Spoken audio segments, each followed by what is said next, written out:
Salut à tous, comment ça va? La vidéo consiste à faire le 11 de la saison des joueurs qui sont passés under the radar dans le Big Five. Alors grossièrement under the radar, ça va être les joueurs sous-cotés, mais je suis pas fan du terme, alors on va utiliser celui que je préfère. Mais avant de commencer, je voulais absolument vous remercier pour ce que vous avez fait sur ma dernière vidéo.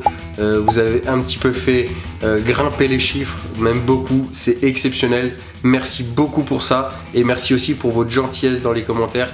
En grande majorité, vous avez été extraordinaire. Donc, merci beaucoup et bonne vidéo.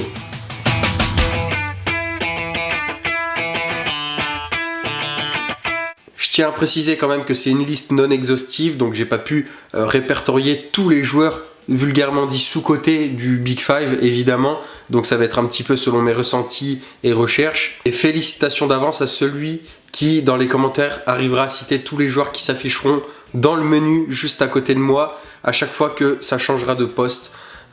Attaquons maintenant. En commençant par le poste de gardien avec Matt Sells, qui est probablement le meilleur gardien de Première Ligue cette saison.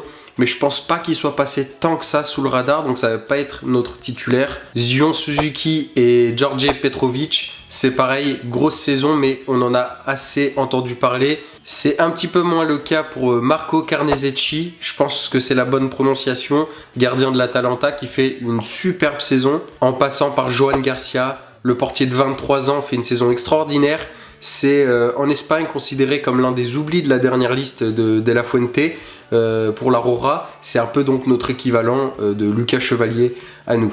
Mais on réserve la place de titulaire de notre composition à Noah Atubolou, le gardien de Fribourg qui fait une super saison. Lui pour le coup c'est la définition d'un joueur under the radar, c'est-à-dire que au vu de sa saison c'est pas normal d'en entendre si peu parler. Il est un petit peu comparé à Manuel Neuer en Allemagne, forcément, c'est un peu lui qu'on cible pour la relève, mais faisons attention aux comparaisons, on sait souvent comment ça se passe.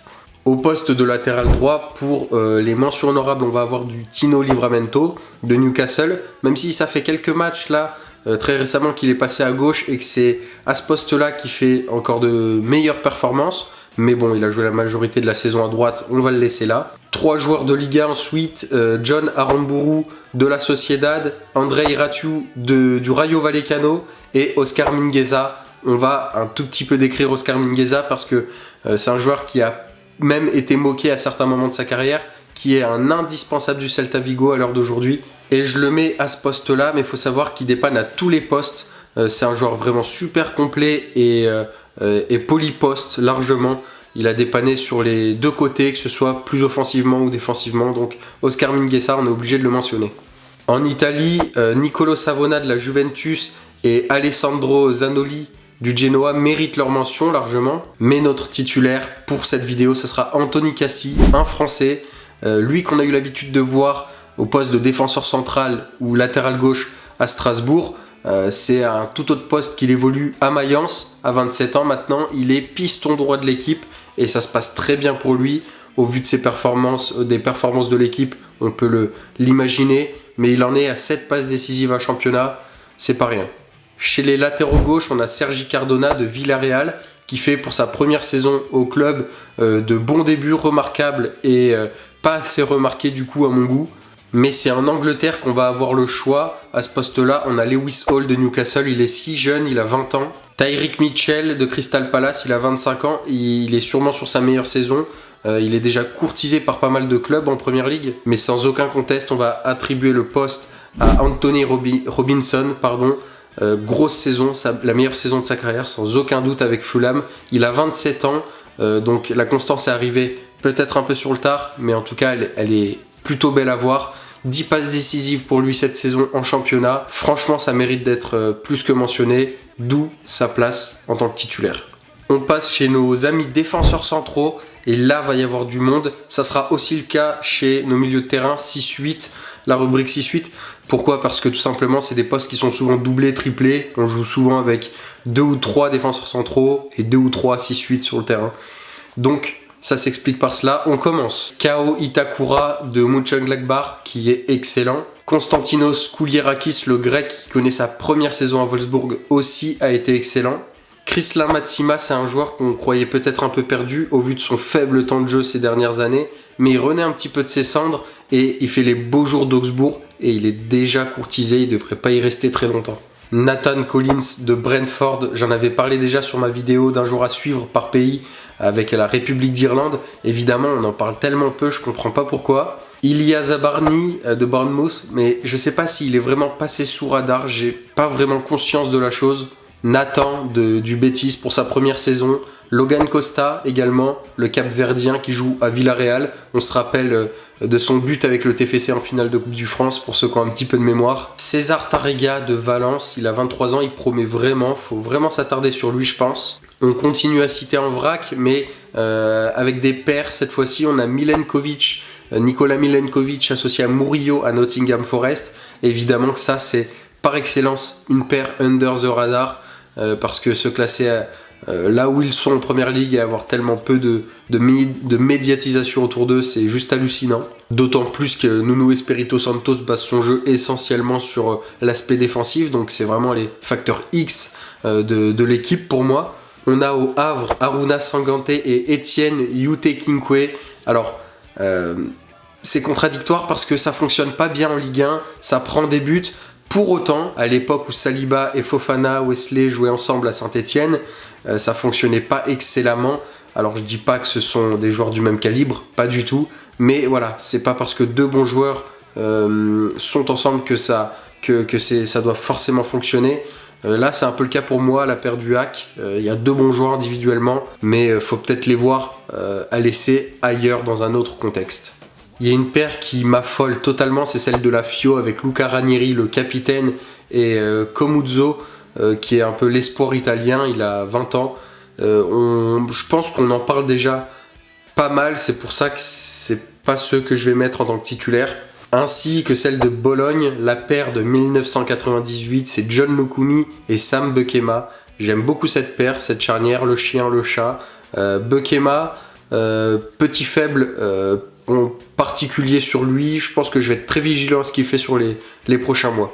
En repartant toujours un petit peu en vrac sur des joueurs au singulier, on a Ndai Chimie de Nice qui peut évoluer un cran plus haut, mais je trouve que Nice n'a vraiment pas la même tête avec et sans lui, donc je pense qu'il est un peu under the radar. Clinton Mata de l'OL, comment ne pas le citer, franchement, il est très très peu décevant, voire quasi jamais. C'est du bon travail, il peut dépanner à droite. Franchement, chapeau à Clinton Mata, qui est par excellence le joueur dont on ne parle jamais et qui est pourtant très bon. Jaka Bijol, le Slovène, qui est dans la force de l'âge, il a 26 ans. Je le vois bien exploser en première ligue, mais je crois qu'il y a déjà pas mal de clubs italiens plus huppés que l'Udinese qui sont sur ses côtes, donc pourquoi pas le voir un échelon au-dessus. Et Johan Vasquez du Genoa, je trouve qu'il a vraiment passé un cap sur son niveau personnel, donc je le cite sans aucun souci. On y vient à notre charnière de défenseurs centraux en commençant par Isaac Yen. J'ai cru comprendre qu'on le prononçait comme ça, je le prononçais Yen, donc petite correction. C'est le défenseur central de l'Atalanta qui évolue dans une défense à 3. Il est le patron de la défense, il est au milieu de cette triplette. Et franchement, ça c'est un joueur de qualité qui coche la case du « je suis très bon et je suis peu médiatisé », le joueur under the radar. Et je l'associe avec fierté à côté de Bafodé Diakité, avec fierté parce qu'il est français bien sûr. Bafodé Diakité, ça me fait presque même un peu de peine parce que le réservoir de joueurs français à ce poste-là est tellement immense qu'on ne l'évoque jamais. Pourtant, je pense vraiment qu'en termes de niveau, il gratte largement tous nos gratte-ciel. Donc, je le cite et je mets même une pièce sur le fait qu'on le verra dans des échelons supérieurs d'ici peu. L'autre gros chantier, les 6-8, donc je vous avais dit il y aurait du monde, c'est pour ça que je vais donner mes deux titulaires tout de suite, comme ça il n'y a pas de débat et après on évoquera nos mentions honorables. Donc il s'agira de Hugo Larsson de l'Eintracht Francfort et Angelo Stiller, notre joueur de la miniature. Ils sont époustouflants. Larsson n'a que 20 ans, ce petit Suédois là c'est déjà l'un des meilleurs milieux du championnat de la Bundesliga sans aucun souci. Stiller en a déjà entre guillemets 24, mais c'est pas un souci, au contraire il a pu déjà acquérir un petit peu d'expérience, il a eu déjà le temps de se tromper, de se rater entre guillemets. C'est un joueur qui est formé au Bayern de base et je pense que dans les petits papiers, il est déjà écrit son nom pour un retour au club. Mais bon, ça, l'avenir nous le dira. Du coup, pour nos mentions honorables, on va pas trop s'attarder dessus, hein, on a envie de découvrir qui sera notre numéro 10. Donc, alors, on a Nadim Amiri, le joueur de Mayence, qui fait énormément de bien. C'est un retour un peu inattendu, il s'était un petit peu perdu ces dernières années, mais on connaissait son talent, il l'a fait ressurgir. Il a été replacé beaucoup plus bas, on le connaissait en tant que 10. Joueur offensif, là il est carrément 6. Il a même été rappelé en sélection par Nagelsmann, preuve de son bon niveau actuel. Keiichi Sano, c'est un autre milieu de terrain de Mayence. Je trouve qu'on a énormément de bons milieux de terrain japonais. Je sais pas ce qui se trame là-bas, mais attention à la prochaine Coupe du Monde, j'ai l'impression qu'ils arrivent avec des couteaux aiguisés au possible. Tom Bischoff de Hoffenheim, il a que 19 ans et il vient d'être signé librement par le Bayern de Munich. Et ça, je pense que c'est pas du hasard. On a des paires également qui sont exceptionnels. J'aime bien procéder par paires, mais parce que c'est vrai qu'il y en a qui sont obligés d'être mentionnés. On a João Gomez et Trindade André qui sont les deux milieux de terrain des Wolves. Franchement, ils se ressemblent comme deux gouttes d'eau. Ils ont un style de jeu similaire. Ils me font beaucoup penser au duo Paqueta-Guimarães du côté de Lyon il y a quelques temps. Franchement, c'est le Brésil, pour le coup, c'est le cas de le dire. Incroyable à voir jouer. Une autre paire qui constitue l'un des meilleurs milieux de Première Ligue, et là, pour le coup, on n'en parle vraiment pas du tout, c'est la paire Sander-Berge associée à Sasa Lukic. Les deux milieux de terrain de Fulham sont extraordinaires. Sander-Berge, il revient à un niveau incroyable, franchement, un régal une fois de plus. À Brighton, c'est carrément tout le milieu de terrain que je vais citer, parce que c'est vraiment des joueurs qui sont plutôt performants. Carlos Baleba, le milieu de terrain le plus rapide de Première Ligue, il a été flashé à 34 km/h lors d'une rencontre. Jack Hinchelwood également, il a 19 ans, c'est un joueur polyvalent. Il dépanne également en tant que défenseur droit, défenseur gauche, donc il sait un petit peu tout faire. Mats Wiefer, il vient de Feyenoord. Il y a des petits pépins à gauche à droite physique, mais Nonkia, c'est un bon joueur. Et Yacine Ayari qui arrive avec un niveau un petit peu insoupçonné, un Suédois. Les Suédois, c'est comme les Japonais, vraiment, sont en train d'émerger des joueurs de niveau classe supérieure. Je suis très curieux de voir ce qu'ils vont donner à la prochaine Coupe du Monde aussi. Elliot Anderson, milieu de terrain de 22 ans de Nottingham Forest. Lui, il fait pas un bruit, je peux vous dire. Pourtant, c'est le milieu de terrain titulaire d'une équipe qui va se qualifier en Ligue des Champions en jouant en Première Ligue. C'est pas rien. Mauro Arambari, du haut de ses 29 ans, a marqué 9 buts en championnat avec Retafe. Évidemment qu'on doit le citer, celui-là. En Ligue 1, on a pas mal de monde. Valentin Atangana de Reims, il a 19 ans. Abdoulaye Touré du Havre, 31 ans. Louis Leroux de Nantes, lui, attention. Kevin Danois d'Auxerre, il revient d'une belle blessure. Je suis particulièrement fan de ce joueur-là. Mady Camara, j'ai hésité à le mettre en miniature de la vidéo à la place d'Angelo Stiller, parce que vraiment, ça c'est un joueur sous-évalué, évidemment.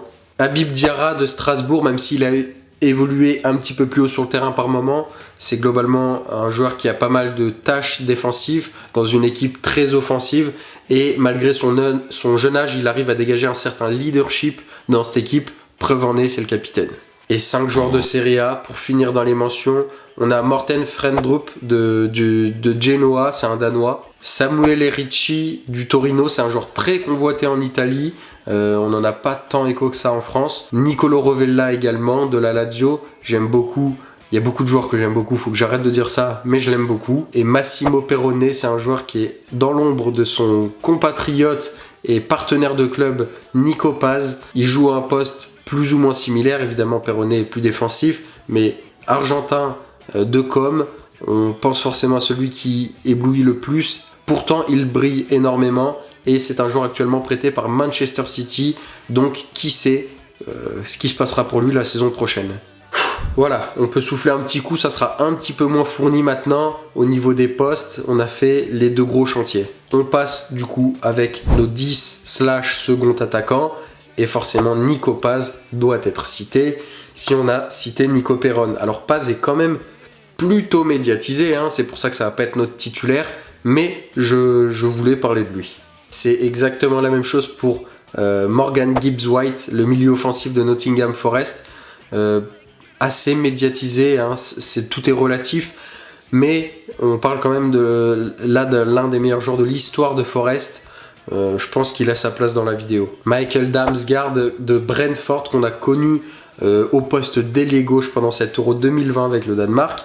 Là, c'est au poste de second attaquant numéro 10 qu'il performe avec 10 passes décisives en championnat cette saison. C'est la discrétion incarnée. Ye Sung Lee, le sud-coréen de Mayence, qui fait partie de la belle aventure sous Henrik Sanbo. Imad Abdelli, l'Algérien d'Angers, et pas d'Alger, qui fait vraiment une grosse saison. Il porte un petit peu l'équipe sur son dos, c'est parfaitement notable. Et Christantus Oche, le Nigérian qui joue buteur / milieu offensif central. Je l'ai mis dans cette catégorie-là. Je pense que ça lui colle plus. Il fait déjà de l'œil à pas mal d'écuries un peu plus huppées. Là, actuellement, dans son club de Retafe, en tout cas, il est parfaitement en voie d'explosion. Et il y en a un là qui se fait tout petit, mais pas dans tous les pays, parce qu'en Espagne, on en parle déjà pas mal, mais chez nous en France, c'est très peu, pas assez en tout cas. Oyan Sanset, je sais pas trop comment on dit, mais en tout cas, il a 24 ans et il est en train de tout exploser avec Bilbao. 13 buts, et pourtant, on n'en parle pas tant que ça. Je pense qu'il est un petit peu éclipsé par les frères Williams. D'ailleurs, entre parenthèses, j'ai constaté hier que Iñaki Williams avait de meilleures statistiques que Nico Williams en championnat. Bon, alors c'est que des statistiques, buts, passes décisives, ça veut pas toujours dire grand chose, mais voilà, je voulais le poser quelque part. Au poste d'ailier droit, j'ai très peu de propositions, ça sera le cas aussi à gauche. Là, j'ai que 3 propositions. Pourquoi ? Alors, je pense déjà que le poste d'ailier droit est un poste tellement médiatisé dans le foot actuellement que le moindre joueur qui performe un petit peu à ce poste-là, tout de suite on en fait des caisses. Ça fait qu'on trouve très peu de joueurs dans ce rôle-là. Alors on va appliquer le théorème vaut mieux peu mais bien avec, pour commencer, Dodi Luque-Bacchio. Il a 27 ans, il est à Séville, il fait une énorme saison. Alors ça se passe un peu moins bien en sélection belge, pourtant il fait vraiment de belles choses dans le club andalou, donc on est obligé de le mentionner. On parlait de statistiques et cet ailier droit en a des presque calamiteuses. Pourtant, c'est un des ailiers les plus under the radar de la scène européenne. C'est Jamie Leveling de Stuttgart. L'Allemand en a même été appelé par Nagelsmann pour représenter la Nationalmannschaft. Il a que 2 buts et 3 passes décisives en championnat. C'est parce que c'est dans le jeu qu'il faut voir comment ça se passe. Et lui en est un adepte. Mais mon pick one est donc le 3e et dernier français titulaire de la vidéo. C'est Dylan Bakwa de Strasbourg. Alors lui il m'impressionne dans le sens où c'est pareil, évidemment qu'on en parle très peu, comparé à Ryan Cherki ou Moses Simon par exemple, qui sont eux 3 en tête du classement de meilleurs passeurs de Ligue 1 avec 9 passes décisives au moment où je m'enregistre. Pourtant, en plus de ça, il a un rôle un peu moins offensif que les 2 autres, c'est pas le dépositaire du jeu de Strasbourg. Il joue même un cran plus bas, entre guillemets, il a des tâches défensives assez importantes. Il arrive à se créer des statistiques assez impressionnantes. Et en plus de ça, c'est un excellent joueur, à n'en pas douter. À gauche, je vous l'ai dit, c'est pareil, il n'y a que 3 propositions en commençant par un joueur de Ligue 1. Il joue à l'AS Saint-Etienne, c'est Zuriko Davitashvili. Je tiens à le mentionner dans cette saison difficile chez les Verts. Alberto Molero, 21 ans, de Las Palmas, c'est un joueur que j'ai découvert en écrivant cette vidéo, je ne connaissais pas avant. En me renseignant un petit peu, c'est à tout prix un joueur qu'il faut guetter. Il y a un vrai potentiel et il est l'auteur d'une saison plus que convenable, elle est très correcte. Donc, mais le titulaire, c'est un Espagnol. Encore une fois, il est plutôt connu dans le paysage espagnol, beaucoup moins en France. Il a 23 ans, actuellement en championnat, c'est 6 buts, 7 passes décisives et c'est l'un des meilleurs joueurs à son poste dans ce championnat. C'est Alex Baena. Il est de tous les bons coups, il est excellent. Il sait à peu près tout faire, il a la science du jeu. C'est un joueur qui est toujours appelé par De La Fuente avec la Roja. Il a même été l'un des joueurs sacrés champions d'Europe lors du dernier Euro. Alors effectivement, il a joué que 2 matchs, mais évidemment qu'on doit mentionner Alex Baena qui jouait à ce moment-là au poste de Nico Williams, ça se comprend. Et on passe chez nos amis les buteurs. On en a 9 à citer des buteurs, en commençant par Myron Boadou, un joueur qu'on avait un peu perdu de vue, qui connaît pas une saison flamboyante. Il est à Bochum en Allemagne. Elle n'est pas flamboyante parce qu'il y a toujours des blessures. Il a joué que 14 matchs cette saison, mais en 14 matchs, il a marqué 7 buts, certains à des moments importants. Et je crois que c'est un joueur qui, sans blessure et dans un meilleur contexte, connaîtrait de beaux jours devant lui. Liam Delap, honnêtement, c'est un joueur que j'ai failli mettre en tant que titulaire. Je le cite évidemment parce que c'est un joueur qui tient les promesses qu'on avait en lui il y a 2-3 ans de là. Il est à Ipswich Town là actuellement. Et si je veux absolument mouiller, parce que j'y tiens, je pense sincèrement qu'on tient là. Vous pourrez ressortir le clip si jamais je me suis totalement foiré. Mais la succession de Harry Kane au poste d'attaquant de pointe en sélection anglaise. Là, on a un renouveau sous Tourelle et je pense que tous les joueurs ont leur place et que c'est un petit peu la méritocratie de la performance. Donc, Liam Delap, logiquement, il pourrait tenter quelque chose. Jørgen Strand Larsen, le Norvégien des Wolves, qui est excellent aussi. On pourrait citer Matheus Cunha, mais j'ai estimé qu'il était pour le coup déjà assez médiatisé, donc on ne va pas le faire. Lucas Tassin de l'AS Saint-Etienne, il s'est bien rattrapé de son début de saison compliqué. Son arrivée était plutôt mi-figue, mi-raisin. Il a que 20 ans, c'est le joueur le plus cher de l'histoire du club. Et là, il est en train de rattraper un petit peu ce qui se disait. Il en est à 9 buts, 4 passes décisives. Est-ce que ça va suffire à maintenir le club? On ne sait pas. Ce qu'il faut se demander, c'est si ça ne suffit pas, il ne pourra pas rester dans un club de Ligue 2. Où est-ce qu'il irait? Mathis Ablin avec Nantes, la certitude que c'est un très très bon joueur. Quelle envergure il va prendre, quelle tournure prendra sa carrière? C'est une bonne question, j'ai hâte de voir ça aussi. Nikola Kristovic, le Monténégrin qui joue à Lecce, je l'ai évoqué pour un joueur à suivre par pays, en parlant du Monténégro évidemment. Très bon joueur. Ange Johan Boni avec Parme, c'est pas les meilleures statistiques pour un attaquant cette saison. Pourtant, il est sur les tablettes de pas mal de clubs, mais il fait pas de bruit. Je pense que pour pas longtemps, il fera pas de bruit d'ailleurs. Lorenzo Lucas, c'est le buteur de l'Udinese, il a 24 ans. Certains là-bas le voient déjà comme peut-être le buteur italien qu'il cherche depuis plusieurs années, même si Retegui, même si Moiskin. Certains voient en Lucas plus de qualité pour exploser. Alors je pense que c'est un petit peu fort, j'en viendrai pas à dire ça non plus, mais en tout cas si on est factuel, sa saison est énorme et on n'en a pas beaucoup parlé, voire pas du tout. Et la dernière mention honorable, c'est Santiago Castro, l'Argentin de Bologne. Il a que 20 ans, il fait une grosse saison. Mais mon choix s'est porté sur 2 joueurs pour lesquels j'ai longtemps hésité, même très longtemps, vous allez comprendre. Entre Jonathan Burkett de, je sais pas si je le prononce bien, de Mayence, il a 24 ans, et Nick Woltemade de Stuttgart, lui, il en a 23. Alors, les deux se tiennent dans un mouchoir de poche, mais je peux peut-être dire que l'Allemagne, qui se cherche un bomber, comme ils disent, depuis des années, ils en ont toujours eu historiquement, Klose, Müller, etc. Là, on en cherche un, et je pense qu'on peut potentiellement en tenir un. Alors, lequel des deux? J'ai longtemps hésité, je vous disais. Burkett, en championnat, c'est 15 buts, 4 passes décisives. Woltemade, c'est 9 buts, 2 passes décisives, c'est moins impressionnant. Seulement Woltemade a commencé la saison en tant que remplaçant. Il est arrivé sur le tard, donc en termes de ratio but, minutes jouées, ils sont équivalents. Et pour cette fois-ci, je ne me mouillerai pas. Vu que je ne veux pas mouiller, c'est vous, en commentaire, qui allez me dire lequel vous choisiriez ou quel buteur tout court vous auriez choisi. Moi, j'affiche les deux parce que j'aime beaucoup les deux et j'en attends beaucoup. Bonus, on va élire aussi un coach under the radar dans le Big Five cette saison.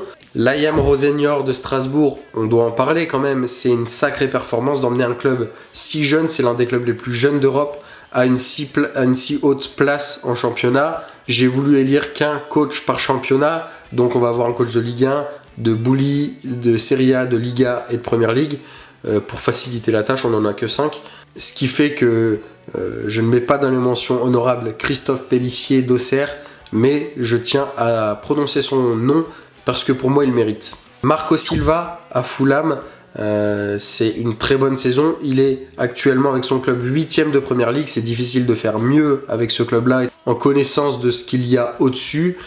À savoir qu'en dessous de lui, c'est pas rien, mais il a du Bournemouth, il a le Bournemouth d'Iraola, il a le Brighton d'Urseler, il a le Brentford de Thomas Frank. Alors, chapeau bas. Inigo Pérez, jeune coach de 37 ans du Rayo Vallecano. Actuellement, en championnat, ils sont 9e. La saison dernière, ils étaient 17e. Donc, une belle remise à niveau. Vincenzo Italiano en Italie. J'adore ce coach. La saison dernière, c'était déjà très fort avec la Fio et les saisons d'avant. Je pense qu'il arrive à faire oublier Thiago Motta parce qu'il fait peut-être même mieux. Il y a matière à débat. Donc, je le mentionne forcément. Mais vous l'aurez compris, l'entraîneur under the radar titulaire de notre 11, c'est un entraîneur de Bundesliga, c'est Henrik Sandbo. Mayence a connu de grands coachs, Thomas Tuchel, Jürgen Klopp, des coachs qui ont mené le club à des places assez supérieures. Et Henrik Sandbo fait, pour le coup, je crois, mieux. Donc évidemment qu'on mentionne le coach qui devrait être en passe de qualifier Mayence en Ligue des Champions. Merci d'avoir regardé cette vidéo et merci encore pour la dernière vidéo. C'est peut-être pas grand chose pour vous, mais vous êtes en train de faire changer 2-3 trucs. Donc merci pour le sourire que vous mettez sur mon visage.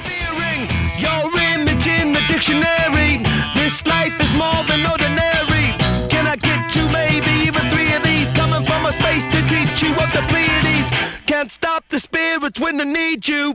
This life is more than just a read through.